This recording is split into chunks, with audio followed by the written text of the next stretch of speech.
Good morning, everybody. Welcome to Hall of Fame sessions. This one is the sounds of guns in space. So I'm happy to have Mark Kilborn back with us again virtually. Mark was inducted to the Full Sail Hall of Fame this past year and is now a senior lead audio designer for Certain Affinity. So he's here to talk to us about some of the recent work he's been doing and a little bit about his workflow. And we're super excited for him to share some knowledge with you and for everyone that's in the chat to be able to answer some questions or ask some questions, get some things answered about game audio, about sound design. And welcome, Mark. Good to see you. Hello, thank you. Can everybody hear me okay? Yeah, I think so. I was making sure I'm not muted. So good morning. I wanted to talk a bit about space guns. Sorry, we've been fighting a little bit of a technical difficulty over here, so I'm trying to collect my thoughts to get started here. So the idea behind this talk was I wanted to show my workflow for doing science fiction weapons, and kind of just show through that some of the processes I go through when building sounds in general. I have spent a lot of my career working on very realistic, I don't know, hyper realistic, I guess, kind of sound effects. I worked on Call of Duty for 10 years, did a bunch of other stuff, but I haven't really had a chance to do a lot of science fiction stuff. And this year I was put on a project that I can't say a lot about, but it was set like very far in the future. Yes, that is a James Bond background. I've been doing James Bond villain layers for my backgrounds for the last week or so, because Zoom is fun. Anyway, I was put on a project where I was contributing sound design for about 6 months to this really kind of far future science fiction thing. And they asked me to do a lot of weapons for it. And I had to kind of come up with a process for how to build sci-fi weapons, which I've never done before. And I've since moved on to another project, and I'm now sound supervising a forthcoming game that's going to be out in a couple of years. I'm excited to talk about it, but I obviously can't yet. But yeah, so that's the gist of the talk. Let me try screen sharing. I'm having a little bit of, like I said, technical difficulties here today. So it's gonna be a little tricky to get everything working, but I will jump between my apps and we should be able to make this work. The audio is going to be coming through my webcam microphone. Unfortunately, we've been trying to get audio to play directly out of my DAW through Zoom, and it just was not cooperating today. So I'm really, really sorry about the kind of mangled sound. I know that kind of wrecks the whole point of this a little bit, but I'm hoping you'll get enough from the workflow to understand what's going on and hopefully still have some stuff that's applicable to what you do. So as I said, I kind of came into this with a lot of experience building guns for a realistic context. I did a lot of guns on Call of Duty across a couple of the games. I didn't do all of them, but I did some for Modern Warfare Remastered. I did some for Black Ops 3, I think. I don't know, one or two others. And so I kind of came into this with a process, but instead of making ballistic weapons, I had to come up with something that sounded a lot lasery, a lot more futuristic. So I carried over part of my method for building these from the way I used to work. And I kind of renamed some of these things based on how the people currently on this project were naming their layers. But essentially when we were building guns for this game, we were building them with a set of components that you play together simultaneously in Engine. And what you have is an action layer, which is a mechanical sort of kind of just, gun mechanism sort of sound. And then obviously, because it's very futuristic, this is a little exaggerated and over the top. Then we have what we call a bloom layer, which is kind of the body of the shot. It's not the initial transient of it, but it's the body of the gunshot, which in this case is kind of very, as you can hear that warbly, synthy stuff. I'm going to peek at chat for a second. Can you all kind of hear I know it's not great, but can you at least kind of hear what these sound like? We Thomas? can hear the sound. Yeah, that's Okay, great. Good. Hey, It's Mark, not great, don't lie. But before you get too deep into the sound design stuff, do you want to talk a little bit about the software that you have open here? Oh yeah, I guess I should get into that. So I'm using a tool called Reaper. It is the greatest DAW ever. Not really, but it's just a DAW. I like it because it has a number of features that are really, really friendly to the game sound design workflow. And maybe I should probably pitch another talk to do for like one of the other Hall of Fame sessions about why Reaper is awesome and all the things you can do with it. But most of what I'm doing here it's doable in Pro Tools, it's doable in Ableton Live, Cubase, whatever. But I prefer Reaper. I switched to it from Nuendo 6-7 years ago, and I've just been down the rabbit hole with it, and I haven't come back. And I've gotten really fast with it. But yeah, any other questions before I keep going, Thomas? Just feel free to jump in with questions as you think of them. But cool. So this is a weapon design for an upcoming, or maybe just a prototype weapon. No, this is for an upcoming game that's not announced, which is why I can't say much about what it is. But I think I did a dozen guns for them over the course of about a month. How long does it take you to develop like one weapon? Do you work on it over the course of a week? Do you keep coming back to it? If I have my way, I'll spend a week per gun, and that's to do the first person perspective, the third person perspective, all the reloads, everything. On this particular batch of guns for this particular milestone, I didn't have that much time. I had to crank through them pretty fast. I did, I think, 12 in about 4 weeks. So that was 3 in 5 days, which is like 3 times as many as I would normally want to do. But we had a lot of stuff to get done, and they asked me to come in and help with this. And so I did it and got through it quickly, which was especially scary with the whole, like, hey, you have to come up with a process for making space guns because you've never done them before, and you got to do them really, really fast, like 3 times as fast as you normally would.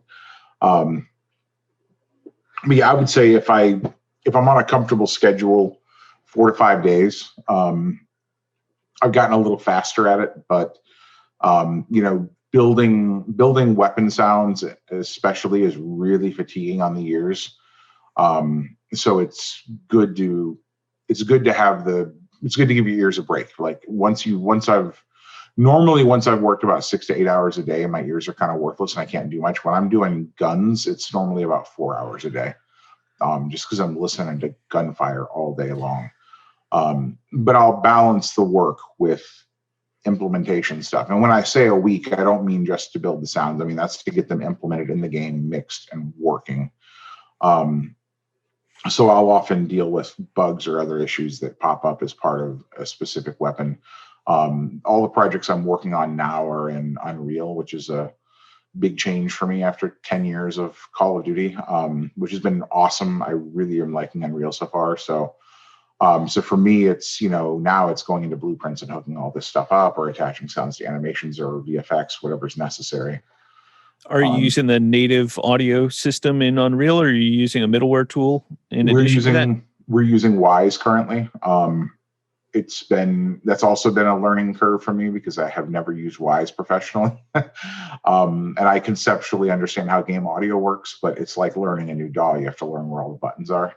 So it's been a little bit of a bumpy road just getting the hang of it. But yeah, we're using Wise, and we're doing the majority of the authoring on the Wise end, and we're just basically calling events from Unreal and passing RTPCs and stuff. It's pretty straightforward.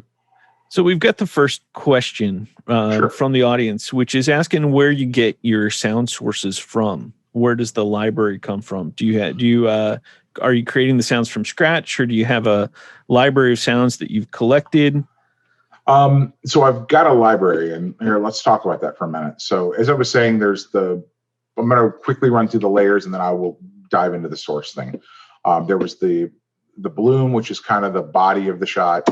There's the muzzle, which is that initial transient, right? There's an LFE layer that I'm not even going to bother trying to play. And actually, I don't even have one on this gun.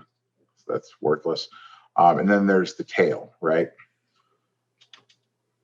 Which we're not hearing because I have that channel muted. Why is that not playing? Oh, because the volume is all the way down. There we go.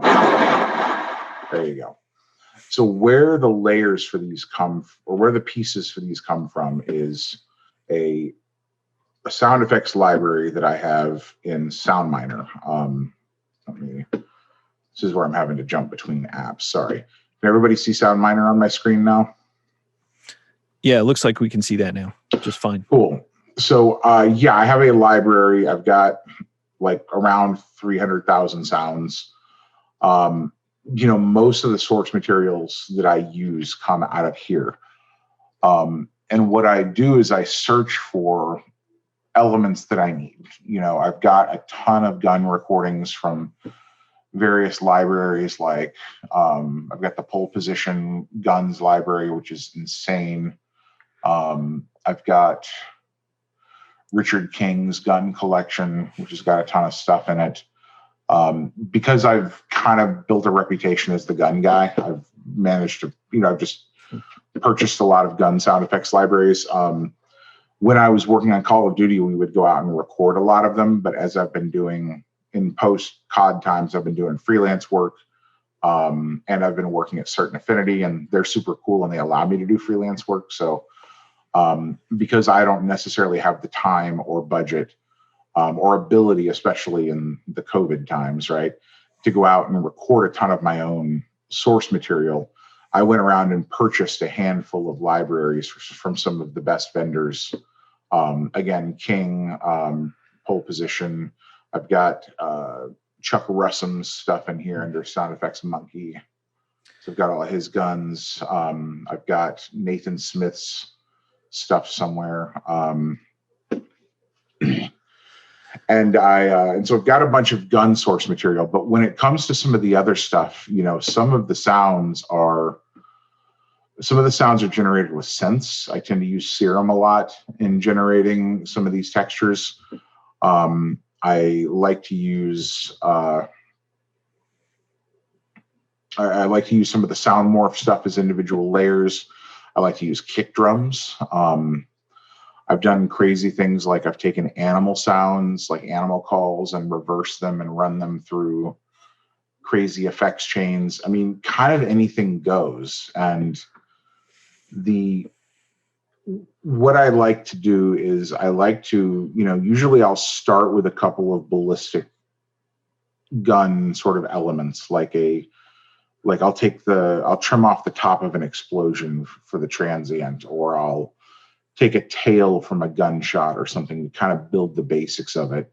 But then I just start looking for tones that sound interesting to me. And, I'll do something as simple as like animal call, and then I will shuffle the results, and I'll just sit here and start listening to sounds, let me see if I can.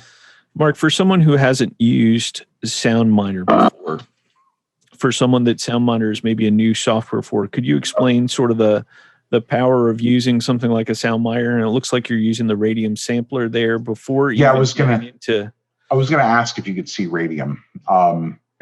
Sure. So see, I'll go through and I'll just listen to stuff and just try to find. Let's try Animal Screech, and just try to find textures that I think are interesting, and like that. I could slow that down a bit, or slow that down a little bit. That right there. I mean, you put like Metaflanger or something on that. That could easily be a layer in a gun, right? So SoundMiner it's a database tool for sound effects, but it's a lot more than just that. It is a database tool, but it's got a lot of sound processing tools within it that allow you to do a lot of things. So for starters, you can play individual sounds as you listen to them. Why am I not hearing stuff? Oh, come on. Here we go. It keeps trying to revert to the Zoom audio device. but you can grab and control the speed while listening to it.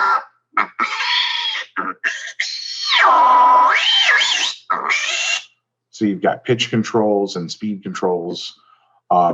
There's a DSP rack where you can load in effects chains and do whatever you would like to do with them. I've got, a handful of them that I've built. I've also got a bunch in Reaper that I use. Are you able to see the processing rack here? Yeah, we can see the processing rack. Okay, cool.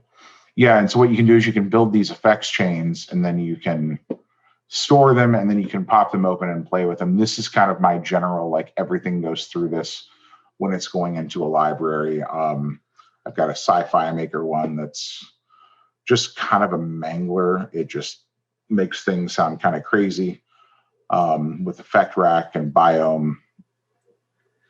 So I've got a question in the chat here. Jacqueline White is asking the software that you would recommend for beginners. And it's probably someone that's looking at the two pieces of software that you just showed, SoundMiner and Reaper, seeing two new pieces of software and thinking about how do I start here? Yeah, Reaper's cheap if you're a student or if you're not doing commercial work with it. It's actually cheap even if you're doing commercial work. You can get it for $65 if you're a non-commercial user, or $225 if you're a commercial user. So, and then I think they'll let you use it for like 60 days without paying for it. So you can really get comfortable with it and make sure you like it. That's a good place to start for a DAW. If you're on a Mac, you can get Logic for $200, and it's got a ton of plugins with it. I know plenty of people who do their sound design in Logic. I'm guessing if you're a Full Sail student and probably a recording student, you probably have something on your DAW already, or something on your computer already that operates as a DAW. You could just use that. For sound library tools, if you're on Reaper, it has a sound database tool in it called the Media Explorer that you can use, and it does the librarian functionality of this. It doesn't have the sound design tools, and it doesn't have the sampler. I'm going to show you in a minute. There's another thing out there called Basshead, which is okay. There are some cheap options like Soundly and Pro Sound Effects Search, which I think is like $100. The big difference between those and SoundMiner, which is $900, which I acknowledge is super expensive, is SoundMiner has an effects rack so you can load in plugins, but it's also got this sampler, and this is where it's really become worth the money to me. So what you can do with this sampler is you can pull in individual elements on individual layers. You've got a whole effects chain for each layer, and then you can start playing sounds using a keyboard. And what's cool about this is you can do things like, let me see here. I did one that was just disgusting. Where is it? Here we go. Gore Pour Generator. I had to do this thing where this alien thing kind of exploded. I can't give too much detail. But I layered up a bunch of sounds. I layered up tomato sauce being poured onto concrete. This came from a library. It's body part chunks falling. More body part chunks falling. And stab knife innards carcass. Like, this is all stuff from Gore sound effects libraries. Yeah, it looks like we're not getting the sound on Radium for some reason. Probably just because it's kind of quiet. Can you hear that? Oh, there we go. Yeah, that's better. Yeah, so after this thing exploded, I needed the sound of like alien guts and goo and slime and crap falling on the ground. And what I did was I loaded up the sampler with all these elements, and then I start playing chords.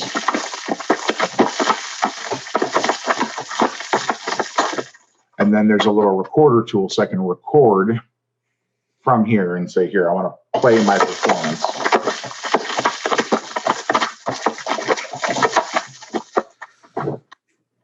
So we got a couple questions in the chat. And there it is. I got a couple questions that might sort of tie into this.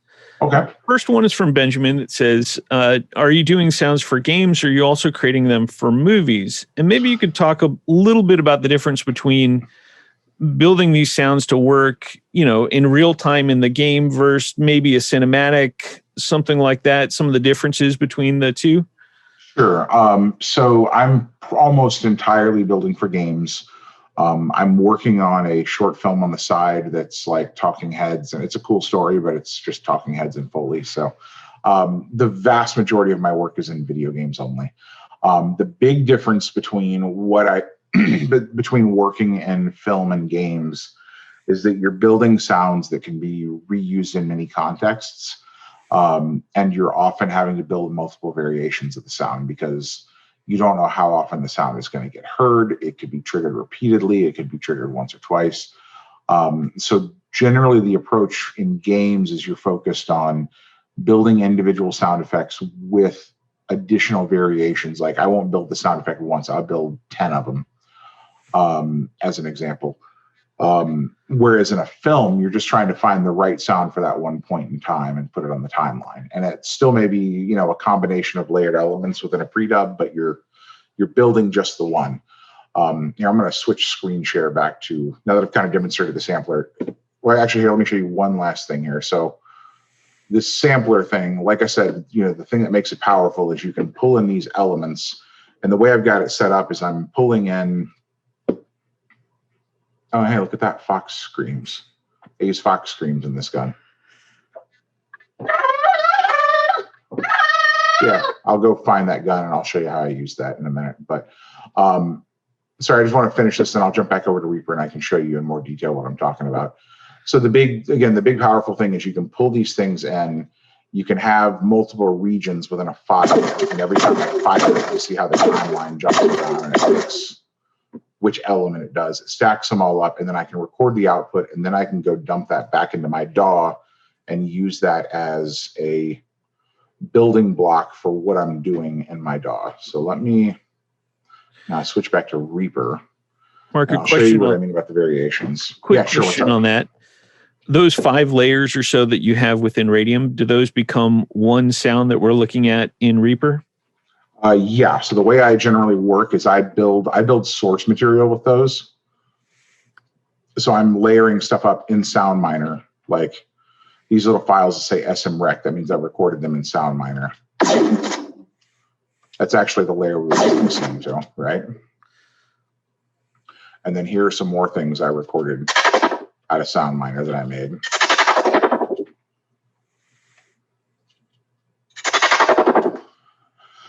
And so what I'll do, and it looks like I've got Tremolator and Fab Filter and stuff on there, so or on ProQ and stuff on there. So what I'll do is I'll build like these intermediary components in SoundMiner. Like if I'm trying to design the bloom of the shot, I'll build those and kind of balance up some samples that sound interesting and layer them together and use some of the effects within SoundMiner to build. And then I'll record the output of that. And then I will take those variations I built and drop them into Reaper. And then I will start playing with additional effects on them. I will, do whatever I need to do to make them kind of unique. For each of these guns, I had to build, I think, 3 versions a piece. So I have these kind of alternate variations I built where I would sometimes take existing pieces a little bit differently. That's some stuff I made in Reactor. So yeah, the stuff that I'm building in SoundMiner is, at least in the context of building guns, it's often just pieces that I will then use as part of a larger whole. But sometimes like the that Gorepore thing, I just use that as is because it just worked. I built some, and I may have done a little bit of editing on the other end of it. When I'm building like certain like Foley movement sounds, I'd always prefer to have a real Foley artist do it, but sometimes I'll build those up in the sampler and then I'll record the output and then it'll be good enough to just use as is. So it kind of depends on what I'm doing.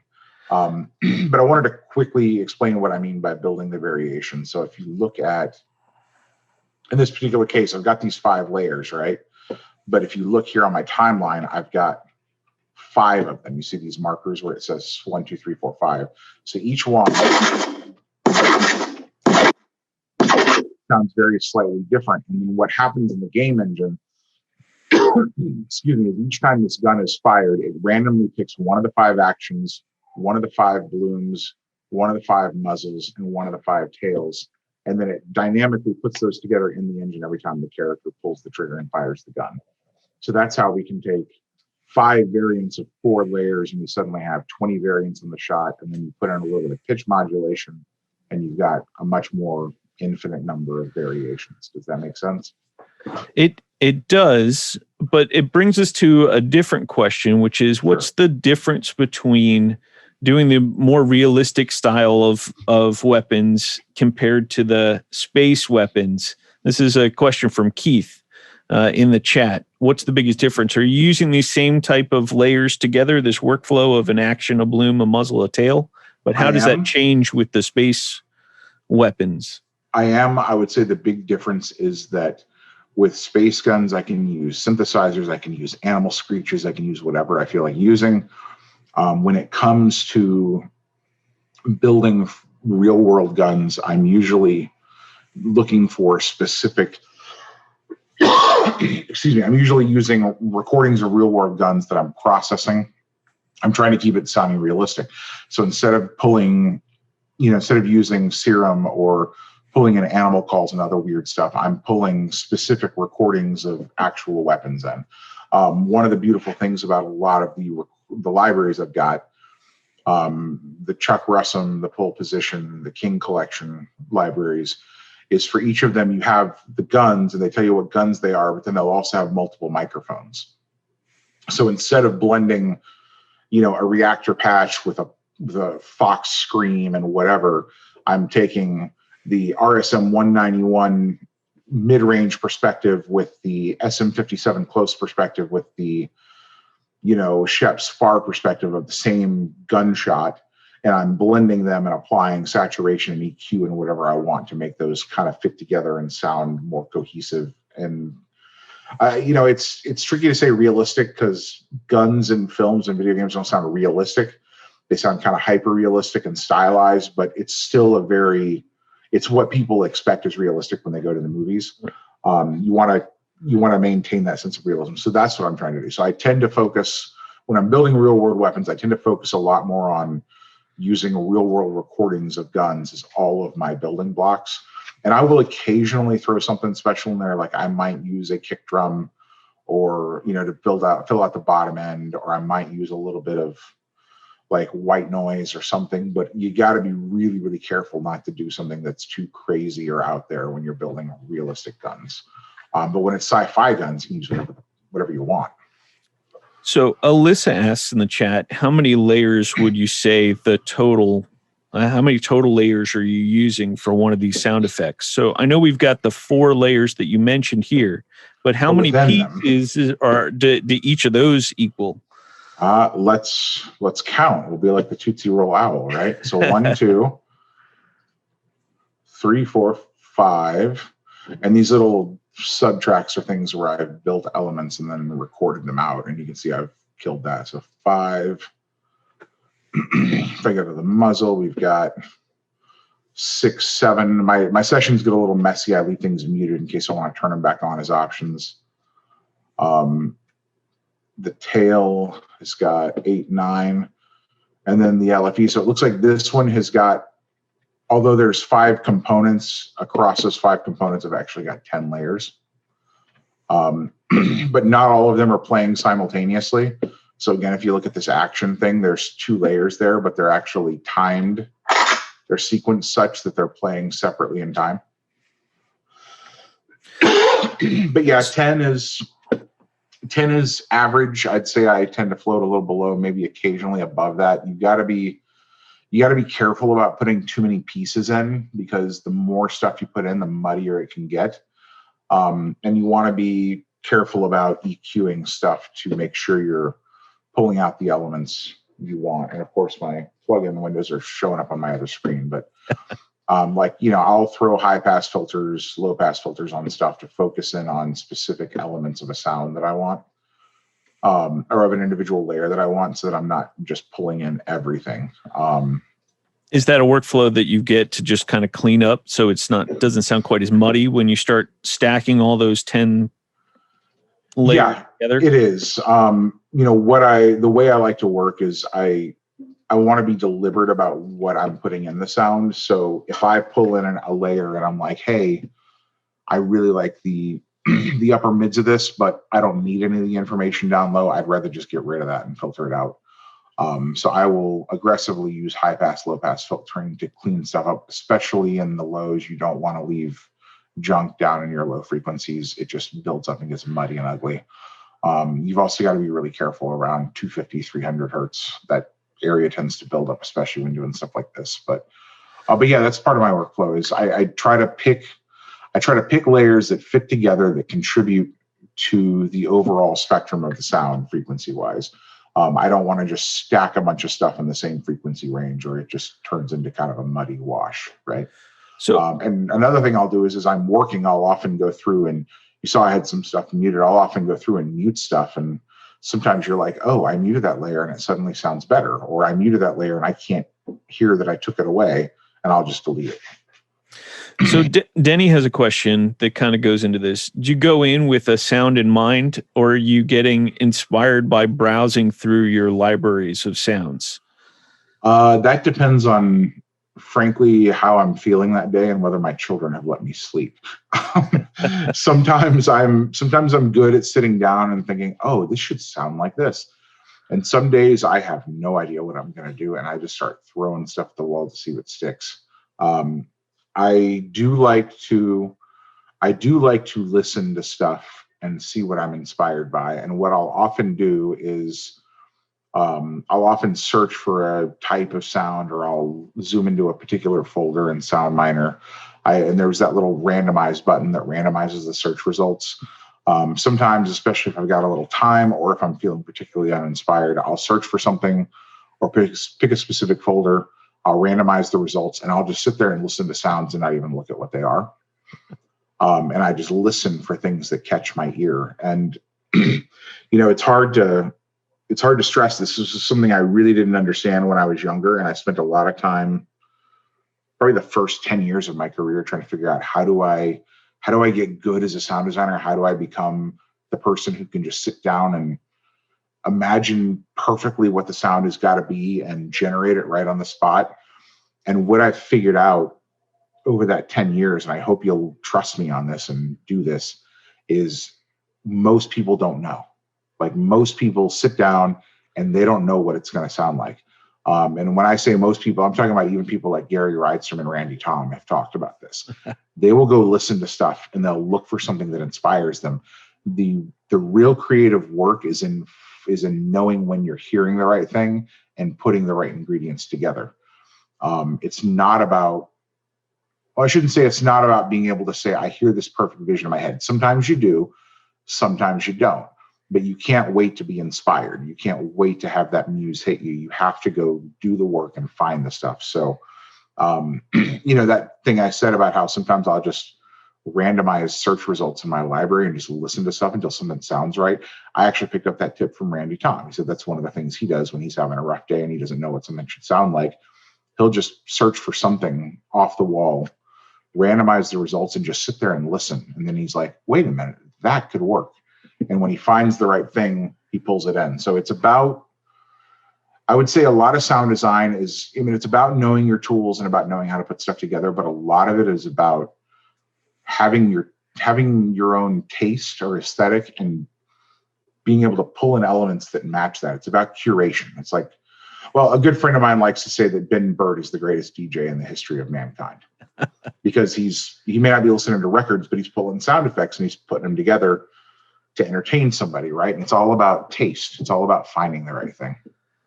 Which so Nicholas asked a question. He said, "So would you say you have a personal style when it comes to approaching projects, or are you adapting to your style to the needs of the project?" I'm adapting my style to the needs of the project. This is a topic I get a little ranty about, and I know people that fit into both sides of this argument. In my opinion, if sound is done really, really well, the end user shouldn't even know we were there. The experience should just be believable and interesting and fun. without drawing too much attention to itself. There are sound designers who are all about, I have a signature sound, or I have this recording that I sneak into every project I work on, or I want to put my mark on it. And I'm not going to say they're wrong, because there are some of them that do amazing work and they're wildly successful. But in my personal opinion, my job is to execute the vision of the director of the project. And so that means I adapt my style to whatever the project needs. So I do not have a signature style or whatever. I'd say if I have anything I bring to the project, it's that I'm good at looking at what is needed, prioritizing stuff, figuring out what the important sonic elements are of a given project, and trying to focus attention on that. Like the project I'm working on right now, I can't say a lot about, but Foley, character movement, hand-to-hand interactions, those are the really big elements in this. That and some of the tools that the characters use. That to me is what the game is really, really about. That's how the player interacts with the world.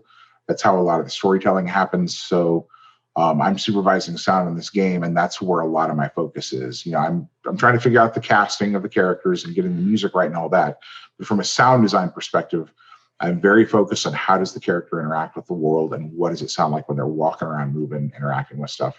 Because for this particular game, that's just what's really, really important. Thanks, Mark. So Nathaniel asks, when you're making sounds for these guns, do you have the art or a picture that you use to make the sound, or a description from the client? I know, you're not able to show anything from this particular game that you're working on, but what kind of information are you given from the client when starting to design the sounds? It depends. I've had everything from it's in the game, you can play with it and capture your own video and make sounds for it, to here's a piece of concept art and do something. It's all over the map. I generally prefer to have it functional in the game so that I can play with it. I'm a big believer that you can't really tell if it's done until you've listened to it in the engine. Building it in a DAW is not enough, which is, again, with film, it's the equivalent of you can't tell if it's right until you can see it. You can hear it with the picture. So I wouldn't call it done until I could do that, but I have built weapon sounds from concept art before. Sometimes you got to work with what you have. The good thing with things like guns is you've got kind of there's a process to it, and guns are going to fire, they're going to make the boom, and then the boom's going to go away. So you have something that you can kind of count on. Or if it's a beam weapon, it's going to have its loop and then its start and its end. With other things, it can be a little bit trickier. I've had to do some creature work this year. That's a little harder when you're working with concept art and you don't have any animations, because you're like, okay, what does this thing sound like? Okay, well, how long should it scream for? You have to start figuring some of these things out. Creatures are hard. It's been fun learning how to do it, but yeah, I do think it's important to be able to design to concept art, and that's part of using our imagination and figuring stuff out. And it's also kind of freeing, because you can kind of design without constraints a bit, and then build a good palette of sounds that you can then later pull together and edit down into what you're actually going to put in the game, if that makes sense. Yeah. So Andrew asks, when it comes to something that's more realistic, are you looking for real accuracy? Like, how much do you care about accuracy when you're designing something that's more realistic for a game? That's another thing where it depends on the project. If I was Call of Duty was about hyper-realism, character of the gun, some amount of accuracy, but those guns don't sound identical to the real world. If I were working on something like Arma, I would be super focused on accuracy. And on this sci-fi project I was on, like, who knows what Space Blaster number 17 sounds like? It doesn't matter. So again, it's really dictated by the project.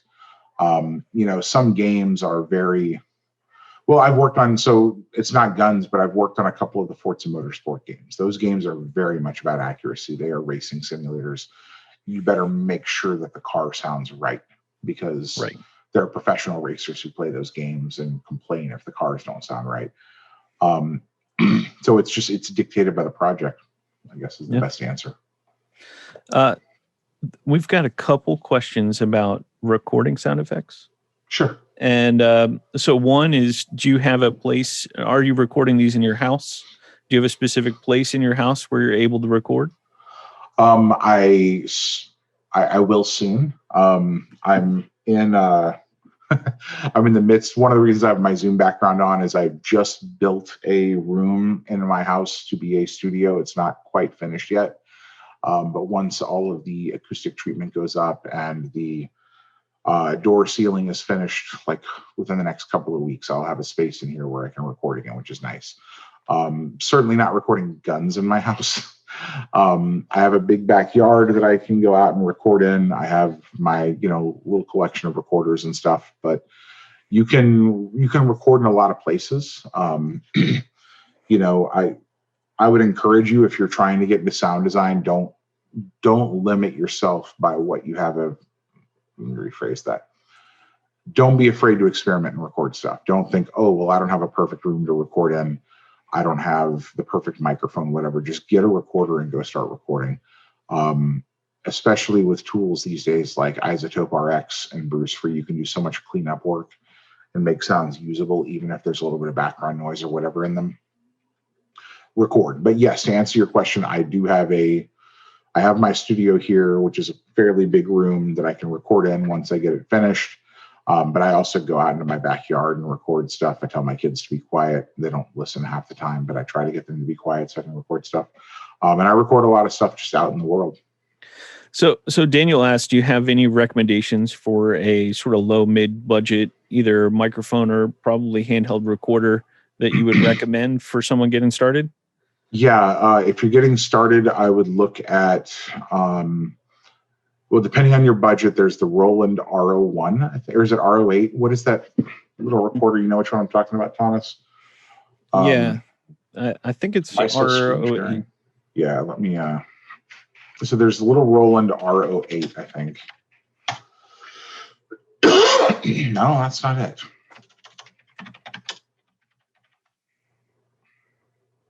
R07, that's the guy. Here, let me share screen again and share my web browser. There we go. So this little guy is pretty cool, relatively cheap.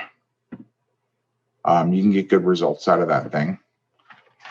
Zoom H4n Pro is a pretty good little recorder. In fact, I would actually probably recommend that over the Roland, now that I think about it.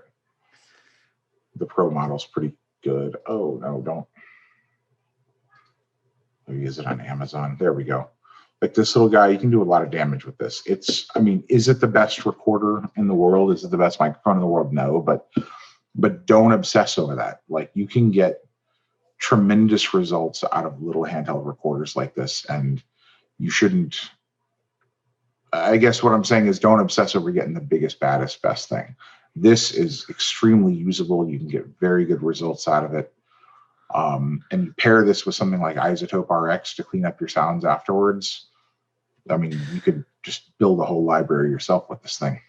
Do you have any good stories about any sounds you've captured on handheld sort of recorders? I don't have any like super funny or exciting stories. I've just caught a lot of really cool sounds with them. Whenever I travel, obviously I'm not getting out of the house very much right now because yay pandemic, but whenever I travel, I always carry a recorder with me, and I'm always running around just capturing stuff. I record every time I pass through airports and they have the little trains that go between terminals. I'm always recording the doors and stuff on those. I bumped into Gary Rizzo one morning while recording a squeaky elevator at the Alfond near Full Sail. No exciting stories, but I record everywhere, and I clean them up, I throw them in my library and just save them for future use. I need to come up with some good recording stories. I just don't have one. You know what? I do have one. It wasn't a handheld traveling recording story, though. This is a strange gig. I have a friend who's a fairly accomplished metal and rock producer who was working on I think it was the last album for Guar. It was called The Blood of Gods. He called me one day and said, "Hey, you're a sound designer. I need some sound effects." And I did sound design for 2 records. And one of the things he requested was the sound of angry little pig children, which of course it's a very Guar thing to ask for, right? So at the time we were having a lot of trouble getting my youngest daughter to sleep. She was like 2, I think, maybe 3. But she would throw fits at bedtime every night. So what I would do is I would set a mic up on a stand in the hallway, plugged into my little recorder. And whenever it was bedtime, we'd put her in her bed, set the mic in the doorway, and just let her go. And she just completely lost her mind and screamed and cried and sobbed. And then I chopped up those recordings and blended them with pig recordings and came up with something that worked for them. And they seemed to like it, and they didn't eat my family. So I guess the client was happy. It worked out.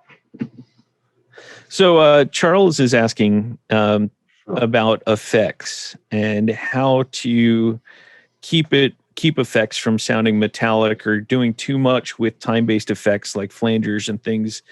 And what's your process on using effects but being able to keep something maybe believable in the game? Yeah, it's all about context. So when it comes to sci-fi weapons and sci-fi sounds, you can get away with a lot more. But I usually will try to ground them with a few components of the sound that sound like real world items. And what I'll do is I'll take real world recordings. I'll use them out of their own context, but they'll do something. They'll give the sound a piece that sounds like it's real, right?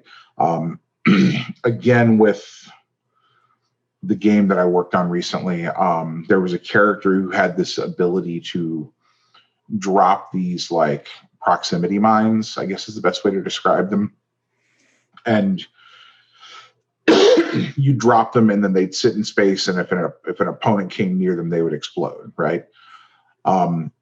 So the build for that was I had this kind of like shingy sort of thing with tremolo on it and some distortion. It was kind of ting ting ting, and it had an almost kind of sonar effect when you dropped it. But I also took the sound of, I think it was like a metal bowl being dropped on the ground, and it was just think. So it had this kind of metallic clunk as it hit the ground. And I don't remember everything else I had in that build, but I remember that the shing that had the tremolo that was kind of pingy and had just like a little bit of it, and I had just a little bit of that sonar feel with the metal bowl dropping, just that kind of grounded it with the sci-fi and kind of made it fit together, right? When I'm trying to make stuff that sounds realistic, I tend to focus very much on EQ, compression, saturation. If there's going to be little bits of character in there, I try to keep it really light. You don't want it to dominate the sound. You want to keep stuff very grounded, but you can get a lot done with saturation. Like that is, of all the tools I have in my toolbox, I probably have like 24 distortion plugins because they're all just different spices and they all sound great in different ways. When it's sci-fi, it's very much about find your abstract crazy elements, but ground them with realistic things. So like when you were listening to those gun things, you probably noticed that the transient layer sounded very much like a ballistic weapon firing. It had a very explosive kind of, the mechanics of the gun still sounded fairly like real gun mechanics, but then the body of the shot was just completely bonkers and synthetic, right? Those together make it work. If you go too abstract, it just starts to sound crazy. And generally speaking, if you want to keep things sounding realistic, you just have to be really cautious about that. That's, again, a lesson I've learned over the years. I used to build these ridiculously long effects chains and do tons of stuff, and now I try to keep it really tame. less processing is usually better. So Keith's been reading your bio here, and he said he read about you breaking glass in the alley behind your house, and is asking, was that alley your first kind of studio? I don't remember the context of that piece in my bio.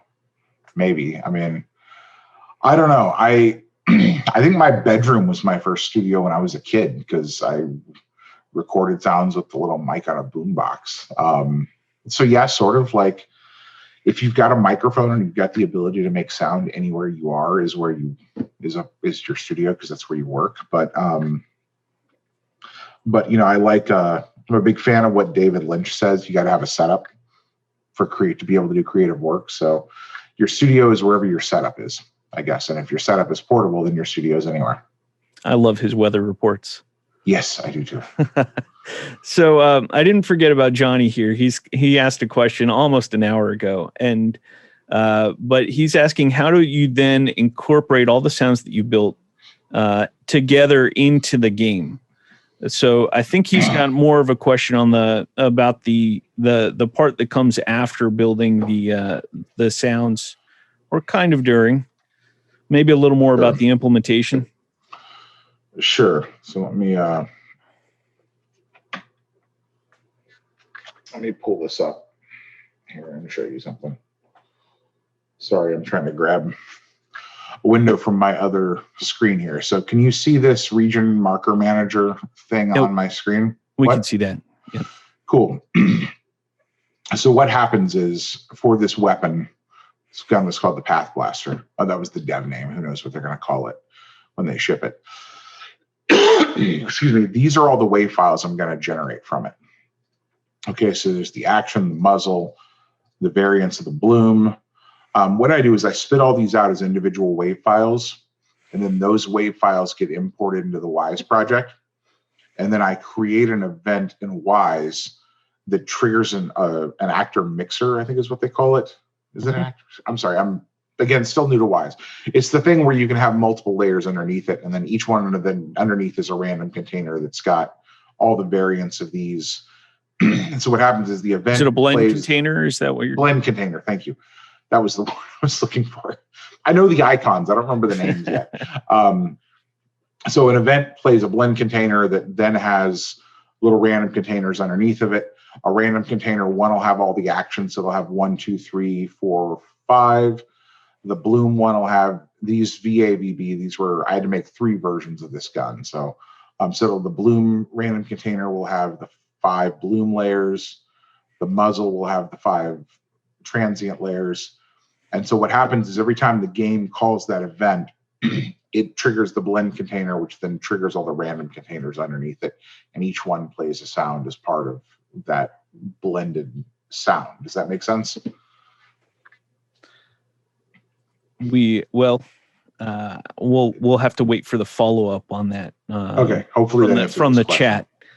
If you've got any follow-up on that, let us know in the Q&A or in the chat section, and we'll see if we can answer it for you. Sure. Benjamin asks, if you have a favorite sound design project that you've ever worked on. What's your favorite one out of all the work that you've done? I don't know. It's hard to say. Like, I'm one of those people that's hypercritical of everything I've done. So every time I listen to anything I did in the past, I just hear all the ways it should have been better. As far as games I've worked on that I love to play, The Club is one of my favorites. That was it was a Bizarre Creations game. It was a weird hybrid of racer, shooter, Street Fighter kind of game. It was really complicated to explain, but that one was a lot of fun. I worked on a game called Singularity that was a lot of fun. I'm actually really, really excited about my current project. I wish I could talk about it. I was never into Call of Duty, and I spent 10 years on it. And now I'm like, hey, I get to work on something totally different. This is awesome. But yeah, I'd say The Club is probably my favorite of all the games I've worked on. I would love to work on a horror game someday.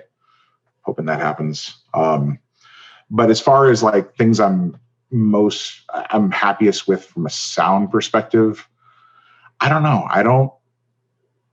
this is going to sound weird, but I don't have a lot of, I take a lot of pride in what I do, but I don't have a lot of pride in what I've done. Does that make sense? Like I guess I'm proud of my accomplishments, but every time I look back on what I'm doing, on what I've done, it's like, that's great, but I can do better. And I know I'm doing better now. And I'm always focused on getting better. So I enjoy some of the games I've worked on, but I'm not super into the sound of them, I guess, because I always think about how it could be better. That's a weird answer. I'm sorry.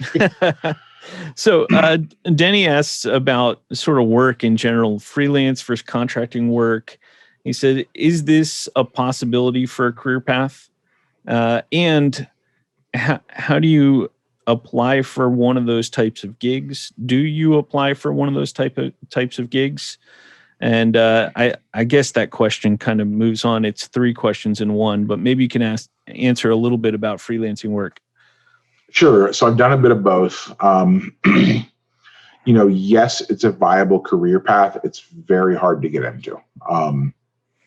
There are, especially in the last 10, 12 years, and maybe more like 8 or 10 years, there are a lot of people who want to be game sound designers. A lot. There's way more than there are jobs available. And I know that's kind of depressing to say, but it's the truth. The way to overcome that is to be really, really good. And that means you need to practice a lot, compare your work to the best in the industry, start working on personal projects, grab footage from games off of YouTube, whatever, design new sounds for them, and just try to keep improving. You have got to be working at this constantly if you want to improve. And I do this too. Like I'm 15 years into my career, and if I have downtime, I try new plugins, I learn new processes, I'll go grab footage from a game. I've actually been very down the hole on linear media lately, which is why I'm working on a film on the side. Before that, I was capturing like episodes of TV shows from Netflix and then recutting all the sound for them. You got to practice a lot. Freelance is a rough career just because there's a lot of feast and famine. You're working when you're working. When you're not working, it sucks. I have done enough of both to come to the conclusion that I really prefer in-house, probably because I have kids. I want health insurance. I want all of that stuff. I'm really, really fortunate to have found a place where they let me work on freelance projects, which is great. But getting in-house gigs, I would say, is probably easier in the sense that the path to getting them is clearer. But you have to work really, really hard to put together a demo reel that sounds really amazing if you want to get them and stand out from the rest of the candidates. Building a freelance career is about meeting a ton of people, working on whatever projects you can find, building up a portfolio, and then, turning all those connections you made to work. I have seen people successfully take the approach of I'm going to go work in-house for a number of years and then go start a freelance career and be very, very successful with that. People who start out as freelancers, it's doable, but it's a really tough climb. Then again, there's a ton of competition for stuff. So my personal take is I would go work in-house somewhere if you could. Excuse me. Work under more experienced sound designers, learn from them. There's also, not only is it easier to get that kind of a job, but it's, I'm sorry, my son's knocking on the door. Come on in, kiddo. Sorry, you just, sorry. Yeah, sorry. This is again, with life in COVID times, he's got to log into his class, but I can keep answering questions. We don't have to stop. Just sit down and do your schoolwork, kiddo, okay? I'm answering questions over here. I would try to get in-house and then from there go to freelance personally, just because. So what was I saying? Not only is it a clearer path to get the jobs, but you'll get time working under people that are more experienced and you'll have more of an opportunity to learn. That's really important. Well, this session was, thanks for that answer, by the way. This session was originally scheduled for about 1:00, but we do have 4 more questions. So I wonder if we could just knock through the 4 questions. Benjamin asks, has there ever been film production companies reached out to you for sound effects? No, not film production companies. The little bit of film, the little bit of linear work I've done has come through connections I've made. And it's usually people I know who are already working on the sound or something saying, hey, will you contribute some guns to this, or will you contribute some whatever to this? But no, I don't get a lot of work that way. I honestly don't know how a lot of the post sound gets done for like independent films and stuff. I know with big budget films, a lot of the directors just have relationships with sound people they work with. Christopher Nolan likes working with Gary Rizzo and Richard King and all those folks, so he calls them every time. It seems like in the film world, the best way to build a career from just catching conversations from all my friends in that world is to make relationships with directors on their way up, work on student films, work on their smaller independent films.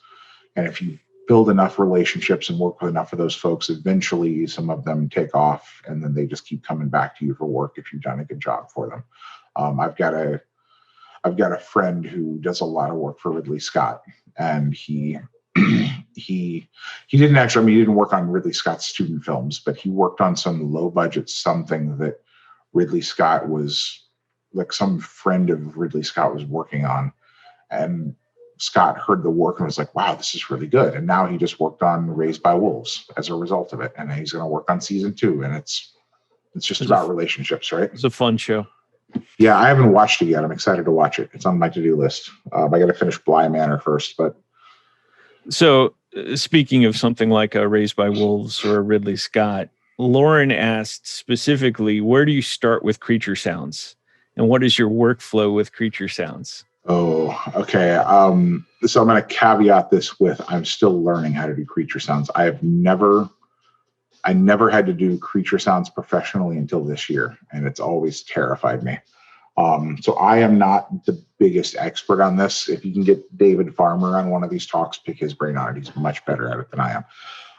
But with creature sounds, what worked for me on the few that I did this year is using my own voice was a big part of it. So I recorded my own voice vocalizing and built some elements from that. And then it was a matter of finding the right other elements to fit. And what worked was, it's such a difficult thing to talk about. What worked was finding tonal elements and percussive elements to sequence together and not layering too much. So when I say tonal elements, I mean it could be an animal call or something that's got a tonal characteristic to it.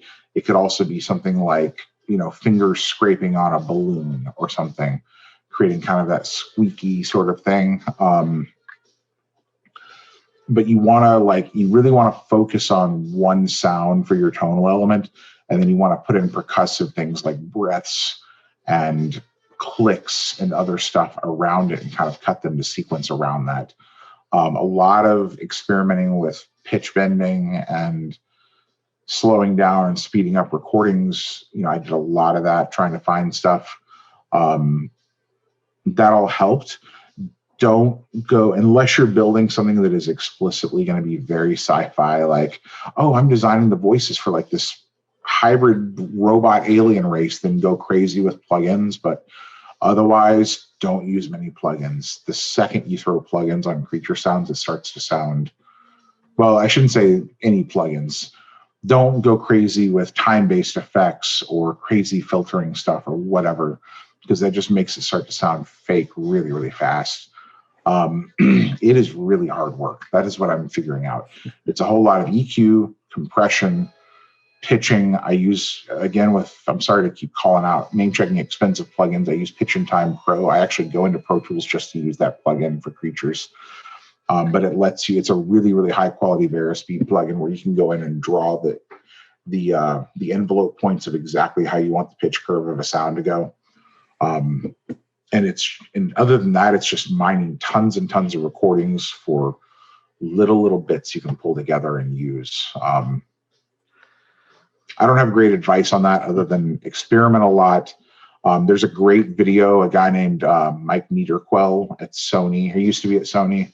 Also a Full Sail grad, and he did a video on how he did the World Serpent voice in Now at Epic. Yeah, God of War. I would go look up that video because you can get a peek at his session. He talks a bit about how he did it. That's a really cool one to look at, but it's a lot of editing and listening to recordings and finding just the little usable bits. So the last two questions I'm going to kind of tie together because they're from the same person. So Okay. Benjamin is asking about just getting started, recommendations for both, low, mid-budget headphones, but also just software in general, sort of ideas of where to get started. And he's looking like he's interested in a few different avenues of audio. Okay, well, I can't speak to all the different avenues. I can speak to sound design. As far as software, like I said, I like Reaper a lot. It's relatively cheap, but you can use whatever you've got. If it's Pro Tools, if it's Logic, Ableton Live, whatever. Every DAW out there, I know a sound designer who works with it. I know people who do sound effects in Bitwig. I mean, it all works. As far as plugins and stuff, a lot of DAWs come with a suite of plugins inside of them that are generally very powerful. I don't want to suggest you go out and buy a ton of plugins. I would start with whatever's in your DAW, learn how to use them, and make the best of them. For headphones, I guess it depends on what low budget or mid budget means. I don't know how much that means. I've got a pair of headphones that I like that are a bit expensive. They're like $500 or $600. I'd say the best thing to use is speakers if you can afford it. And the Presonus Aris E5s are pretty good at the very low end. They're not my favorite headphones, but the Sony MDR 7506s will work. I don't know. Monitoring is a really, really personal thing. Like, I love these headphones I'm using, which are the Beyerdynamic DT1770 Pros. I know people who hate these. I love the Neumann KH120s, and I know people who hate them. And the reason that these headphones and these speakers work for me is because when I do stuff on them and then I listen to it on other systems, it doesn't surprise me. But I know people who swear by Genelex, and I've tried to work on Genelex, and everything I do on Genelex sounds like garbage. And it's a very personal thing. I would say listen to whatever you want to listen to, borrow stuff if you can to try them, buy a pair at the low end, try them. If they don't work for you, sell them and get something else. The big thing you're looking for is, can you hear what you're doing? And when you take what you're working on and listen to it in another environment, does it translate? Meaning, does it come across the way you expect it to? I think far more important than your speakers. Well, first of all, I would never trust headphones. I know it's hard to say that because not everybody has space to work in. I would try to work on speakers if you can, but way more important than your speakers is putting up some acoustic treatment. I've got a document that's pinned on my Twitter profile that has a lot of resources in it. I'm going to update it this year so that it's a little more current. But somewhere in there, there's talk about building acoustic panels for a studio. You can do it for like $20-$30 a piece if you're willing to DIY them. And putting a few panels up in your room and putting some bass trapping up can make such a huge difference. And how you hear is more important than the tools you use, honestly. Thanks so much, Mark. It looks like that's the main questions that have been answered. I'd like to plug Mark's Twitter again. So the document that he's talking about is a pinned document that he put together for Hall of Fame last year. Actually put it together a couple years and then updated it last Hall of Fame. And it's all resources on sound design, some different web resources, some different, different programs to check out, sound designers to check out, his favorite set of movies, his favorite set of games, different things to listen to. It's a fantastic document, and it's a good way to get in touch with Mark after this event. So check out Mark's Twitter, check out that resource. It's pinned to the top of his Twitter page. And thank you so much. You're welcome. I was going to say, I hope this was useful. I feel like I spent half the time talking about guns and half the time just answering questions, but hopefully the Q&A was useful and I didn't hopefully it was a good balance of stuff. I don't know. I'm always happy to do these things, so I'll come back in the future. And if you have specific questions for me, feel free to reach out on Twitter. I'm not great about responding. I sometimes get really busy, but I'll answer if I can. And especially if you ask me out in the open, I'll try to answer, or I'll try to connect you with somebody or point you in the right direction. I'm happy to do it. Thanks so much, Mark. You're welcome. And thanks everyone for attending. So good attendance. We'll get your GPS points to you if you've left your name in the chat. And thanks so much. See you all around. Thank you.